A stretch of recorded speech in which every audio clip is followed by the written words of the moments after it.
Hello everyone, my name is Roya, and today I'm going to tell you all about the books that I read during the month of July. In July, I read 11 books, and I'm not necessarily going to go into all of them because some of them I already talked about in my 2 readathon wrap-ups that I posted earlier this month, so I will leave a link to those down below when I get to those books so that if you want to hear about my thoughts on those, you can check those out.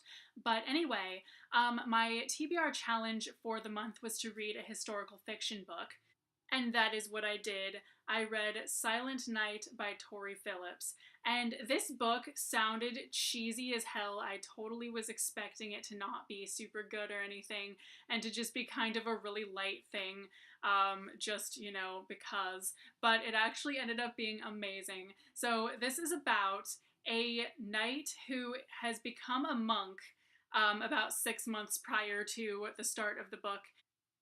But then a lady passes through where he lives and she runs into a spot of trouble and needs somebody to escort her and her soldiers to the place that she has to go to get married.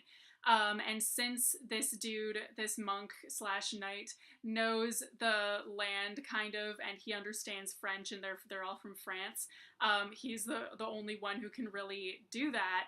But since it's pretty obvious that to his prior that he likes this chick, his prior tells him, okay, you're not allowed to talk for the entire time that you're taking this lady off to the her new home to get married. For 2 months, he's traveling with this lady and like all the soldiers accompanying her, and he's not allowed to talk. But clearly, they are developing feelings for each other, and it's also sort of a test for him, unbeknownst to him, because the prior of the monastery sort of suspects him of not really wanting to be a monk and kind of being just someone running away from themselves. So it turns out that the evil dude who the lady has to marry is like a complete jerk. And not only that, but that dude's father actually wants to marry her instead. And he's kind of even more of a jerk, but his son, who was the original guy she was supposed to marry, it also like has the pox. So that makes him even worse because he's like really like that could basically kill her if she marries him. So basically the monk slash knight is very torn between like I need to save this lady from like a horrible fate, but I'm a monk, so what the hell do I do?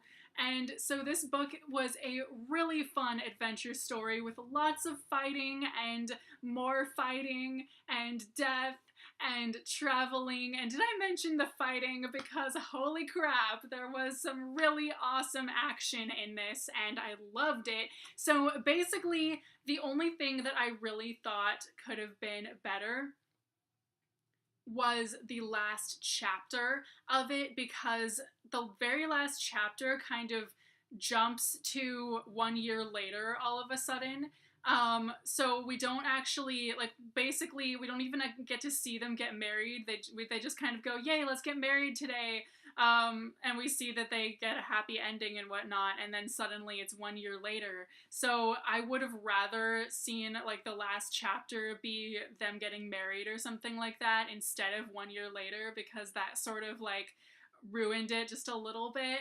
And then also the chick was so annoying for the first half of the book. Like, she was just, oh my gosh. Like, she's supposed to be 18, but I swear she was acting like she was 12. But then by the halfway point of the book, I saw that she really is a very strong character, and she didn't give up. She always made the best out of every situation, and so by the end, I really did care about her a whole lot more. But anyway, this is a really good book. It was a super fast read, and I highly recommend it. Then I read both Anne of Green Gables and Anne of Avonlea. I actually listened to both of them on audiobook while I was at work, but I really enjoyed both of these books. I thought that Anne of Green Gables was a little bit more entertaining because Anne as an 11-year-old was just a little bit more interesting than Anne as a 16 or 17-year-old. because I don't know, she, like, just as an 11-year-old, all her quirks are kind of endearing, and she's just really interesting, and it's a lot easier to identify with her and feel sorry for her whenever something like goes wrong.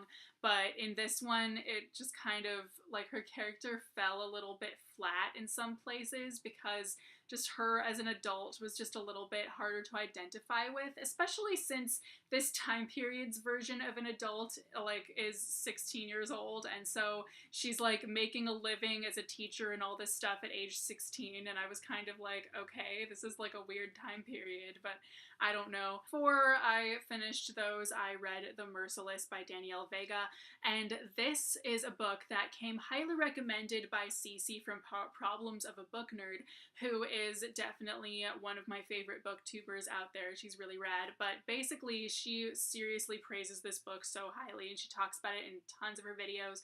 So this is about a girl named Sophia who moves to a new town, and she's basically moved like every 6 months of her life and never had any like close friends. And so she makes friends with these three popular girls. They end up kidnapping this other chick because they think she's possessed.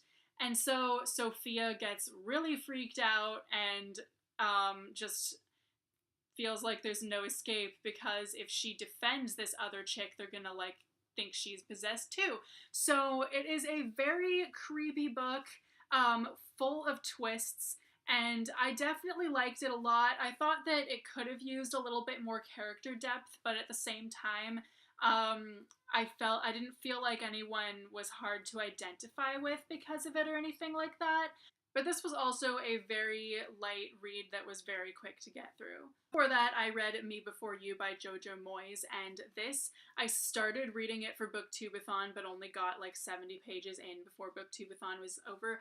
But basically, this is a book about a girl who starts working as a caregiver for a quadriplegic man, and they fall in love basically, but they like don't really admit it to each other for like a good while. And she knows that she finds out pretty soon into her working there that he plans to kill himself within 6 months because his existence, like not being able to move or do anything pretty much, when he used to have tons of fun in life and travel all the time, is like miserable. So, but she really does not want him to die. So she puts every effort possible into trying to take him all sorts of places and show him that life is worth living still. So this book, I liked it, but I didn't think it was anything special, and it got a little bit boring at some points, and also I didn't quite buy that she stayed with her boyfriend for a good chunk of the book, because pretty quickly, like, she even admits to herself that her boyfriend, who she was already with at the start of this book, was a dickhead, but she still stays with him and even moves in with him and everything for like a good while. And it took forever for them to break up, and so that was really annoying. I don't think this book really did it for me quite as much because it was just a little bit boring for most of the book. One book that I also finished this month that I don't have with me is Everything Leads to You by Nina LaCour, and that is about a girl who goes to an estate sale of a famous movie star, and when she's there, she finds a letter from that movie star to some mysterious woman who turns out to be his daughter, so she decides to track down the daughter. So that ends up leading her on this crazy, like, adventure of self-discovery, pretty much, and I didn't like this book that much. I thought it was like okay, but I really did like the LGBTQIA plus aspect of it, but I wasn't a huge fan of kind of the lack of plot, and I felt like most of the interesting stuff happened to the main character's love interest and not to her. So it felt kind of like we're watching stuff happen through the eyes of a character that it's not happening to, so that kind of weirded me out a little bit and made me not as interested, not as invested in the plot.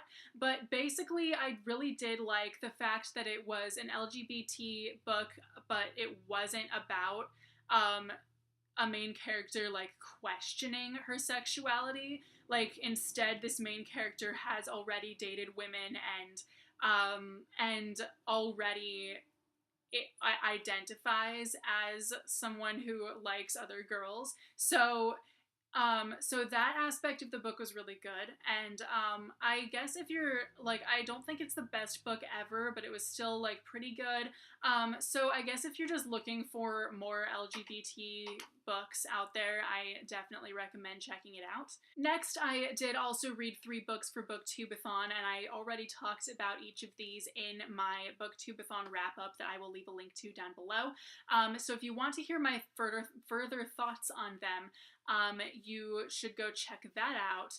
But one is Mistborn by Brandon Sanderson, which I loved, and this is an epic fantasy about some people pulling off a heist, trying to kill the Lord Ruler, who is the immortal dictator of their society.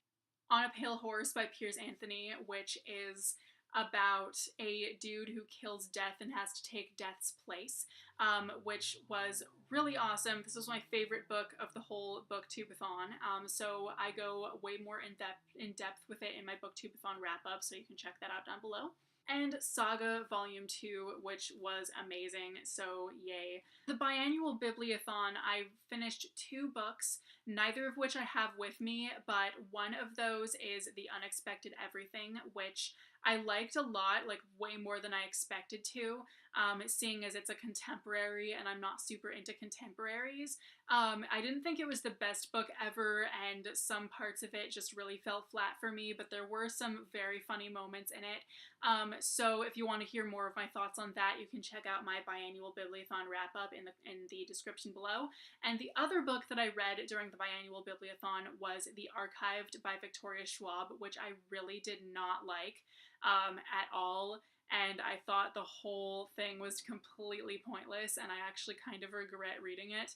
But I didn't hate it. It had some good points, but I just didn't really like it at all. So I guess if you want to hear more of my thoughts on that, you can also check out that wrap up in the description. So these books, plus the 4 that I don't have with me, are the books that I finished this month. If you have read any of these, I would love to hear your thoughts on them. Thank you so much for watching, and I will see you soon with a new video. Bye!